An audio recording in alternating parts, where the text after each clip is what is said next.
Hello student, welcome to our YouTube channel commerce proficiency. आज की class में हम कवर करेंगे कि डिफरेंस क्या है कंपनी की बैलेंस शीट में और फर्म की बैलेंस शीट में। इससे पहले वाली क्लास से मैंने आपको परफॉर्मा जो बैलेंस शीट का वो कवर कराया हुआ है। अगर अभी तक आपने लास्ट वीडियो नहीं देखी देखिए, ताकि आपकी स्टडी में कंसिस्टेंसी बनी रहे। अगर अभी तक आपने मेरे चैनल कॉमर्स प्रोफिशिएंसी को सब्सक्राइब नहीं किया, सब्सक्राइब कीजिए, ताकि जब भी मैं न्यू वीडियोस अपलोड करूं सबसे पहले नोटिफिकेशन आपके पास आए। आप वीडियोस को सबसे पहले देखो और आपकी स्टडी बूस्ट अप हो। तो आज की क्लास में हम दो टॉपिक कवर करेंगे। एक तो डिफरेंस बैलेंस शीट और फर्म की बैलेंस शीट, कंपनी की बैलेंस शीट के बीच में, और क्या जनरल गाइडलाइंस दी गई हैं जब बैलेंस शीट को प्रिपेयर करेंगे।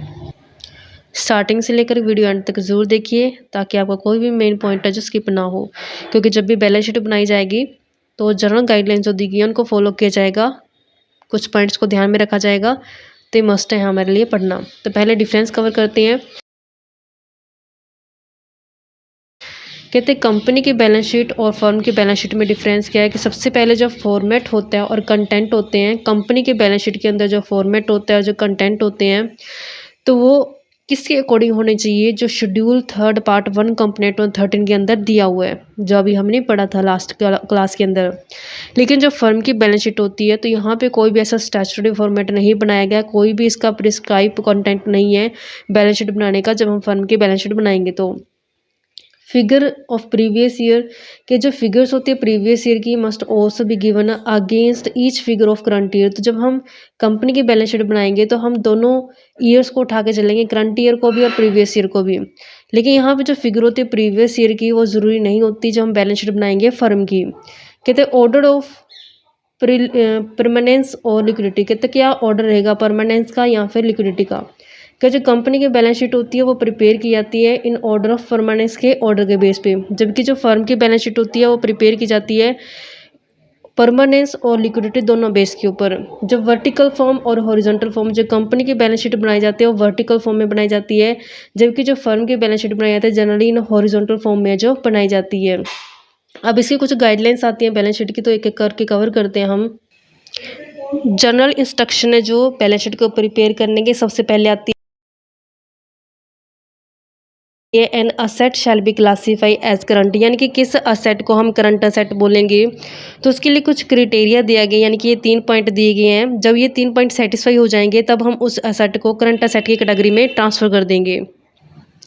फर्स्ट पॉइंट आता है कि it is expected to be realised in. कहते हैं ये पहले एक्सपेक्ट किया जाता है कि जो ये असेट रियलाइज्ड हो जाएगी, यानी कि कैश में कन्वर्ट हो जाएगी, और इज़ इंटेंटेड फॉर सेल, या फिर उसको हम सेल कर देंगे या कंजप्शन हो जाएगी उसकी नॉर्मल ऑपरेटिंग साइकिल के अंदर, यानी कि जो ऑपरेटिंग साइकिल होता है उसके अंदर इसको हम कंज्यूम कर लेंगे या फिर सेल कर देंगे या फिर कैश में कन्वर्ट हो जाएगी। ऑपरेटिंग साइकिल क्या होता है मैं आगे आपको एक एक पॉइंट कवर कराऊंगा। इसका ऑपरेटिंग साइकिल बहुत इंपॉर्टेंट पॉइंट अपने आप में, तो ये पूरा कंटेंट है नेक्स्ट क्लास में हम कवर करेंगे ऑपरेटिंग साइकिल किसे कहते हैं और ये क्या होता है। ये कंसेप्ट है जो कहते हैं कि अगर ऑपरेटिंग साइकिल के अंदर एक असेट रियलाइज्ड हो चुकी है, यानी कैश में कन्वर्ट हो चुकी है या सेल हो चुकी है या कंजप्शन हो चुकी है, उसको हम किस कैटेगरी के अंदर ट्रांसफर कर देंगे, करंट असेट की कैटेगरी के अंदर। कहते it is held primarily for the purpose of being traded. इसका जो मुख्य उद्देश्य क्या होता है, ट्रेड करना होता है। It is expected to be realized within 12 month. इसकी उम्मीद होती है कि हमें 12 महीने के अंदर अंदर जो कैश में कन्वर्ट हो जाएगी जैसे इसकी रिपोर्टिंग डेट होती है। कहते हैं all other asset shall be classified as non current. तो इनको छोड़ के बाकी जो भी मतलब असेट बचेंगी वो कौन सी बच जाएंगी, नॉन करंट। जो असेट ये क्राइटेरिया स्पेसिफाई कर दी हो तो करंट असेट हो जाएगी, जो नहीं करेगी वो नॉन करंट असेट हो जाएगी। नेक्स्ट कहते हैं कि जो ऑपरेटिंग साइकिल होता है ये वो टाइम होता है किसके बीच में, एक्विजिशन ऑफ असेट, यानी कि असेट को अक्वायर करने से लेकर के for processing and the realization in cash और कैश इक्विवेलेंट, यानी कि उसको अक्वायर करने से लेकर के उसकी कैश या कैश के इक्विवेलेंट कन्वर्ट होने तक का पीरियड कौन सा कहलाता है, ऑपरेटिंग साइकिल कहलाता है। कहते हैं where the normal operating cycle can not be identify. Normal operating cycle को हम आइडेंटिफाई नहीं करते, लेकिन इसको अज्यूम किया जाता है कि कम से कम 12 महीने का होता है ये ऑपरेटिंग साइकिल। नॉर्मली हम 12 महीने का मान के चलते हैं, क्योंकि इसका कोई टाइम पीरियड जो स्पेसिफाई नहीं किया गया कि कितना होना चाहिए। नेक्स्ट आता है कि जो liability shall be classified as current. कहता है अब जैसे हमने असेट को करंट असेट बोला तो ये क्राइटेरिया सेटिस्फाई कर दे तो हमने करंट असेट की कैटेगरी में डाल दिया, तो ऐसे किस लायबिलिटी को हम करंट लायबिलिटी बोलेंगे। तो कहते हैं कि यहाँ पे कुछ क्राइटेरिया दिया गया है, अगर ये क्राइटेरिया सेटिस्फाई कर देती है एक लाइबिलिटी तो वो कौन सी कैटेगरी में चली जाएगी, करंट लाइबिलिटी कैटेगरी में। सबसे पहला पॉइंट आता है कि it is expected to be settled in the company normal operating cycle, यानी कि वो लाइबिलिटी जो विद इन ऑपरेटिंग साइकिल के अंदर हमें सेटल करनी पड़ेगी, यानी कि पे करनी पड़ेगी। इसका जो मेन ऑब्जेक्ट होता है वो ट्रेडेड करना होता है, जो ये ड्यू की जाती है settle within 12 month after the reporting date. जैसे रिपोर्टिंग डेट होती है उसके 12 महीने के अंदर अंदर क्या हो जाती है, ये ड्यू डेट हो जाती है, इसकी पेमेंट करने का टाइम आ जाता है। जितनी जो करंट लाइबिलिटी यानी कि जो लाइबिलिटी ये क्राइटेरिया सेटिस्फाई कर देगी तो करंट लाइबिलिटी कहलाएगी, जो ये क्राइटेरिया सेटिस्फाई नहीं करेंगी वो कौन सी लाइबिलिटी कहलाएगी, नॉन करंट लाइबिलिटी बन जाएगी। कहते हैं no debit balance of profit and loss along with the asset. पहले हम क्या करते थे कि जो प्रॉफिट एंड लॉस का डेबिट बैलेंस होता था उसको हम असेट साइड दिखाते थे, लेकिन अब ये चेंज कर दिया गया। इस बार हमने असेट साइड पे नहीं दिखाना प्रॉफिट एंड लॉस के डेबिट बैलेंस को, जो रिजर्व एंड सरप्लस हेड होते हैं शेयर होल्डर फंड के अंदर उसी के अंदर दिखाएंगे, लेकिन माइनस करके दिखा देंगे क्योंकि ये किसको रिप्रेजेंट करता है, लॉस को। कहते यहाँ पे एक इंपॉर्टेंट चेंज आता है शेड्यूल 3 के अंदर कि जो एलिमिनेट कर देगा जो डेबिट बैलेंस है प्रॉफिट एंड लॉस स्टेटमेंट का असेट साइड से, क्योंकि अब असेट साइड हम प्रॉफिट एंड लॉस के डेबिट बैलेंस को नहीं शो करेंगे। इसको कहाँ शो किया जाएगा, negative balance reserve and surplus के अंदर है जो नेगेटिव कर देंगे, यानी कि माइनस करके दिखा दिया जाएगा। जो शेड्यूल 3 है उसमें अब शेड्यूल वर्ड इस्तेमाल नहीं किया जाएगा, उसकी जगह अब हम इस्तेमाल करेंगे नोट्स टू अकाउंट्स वर्ड का। जिसे पहले शेड्यूल बोलते थे अब उसको रिप्लेस करके नोट्स टू अकाउंट्स के अंदर है जो दिखाया जाएगा।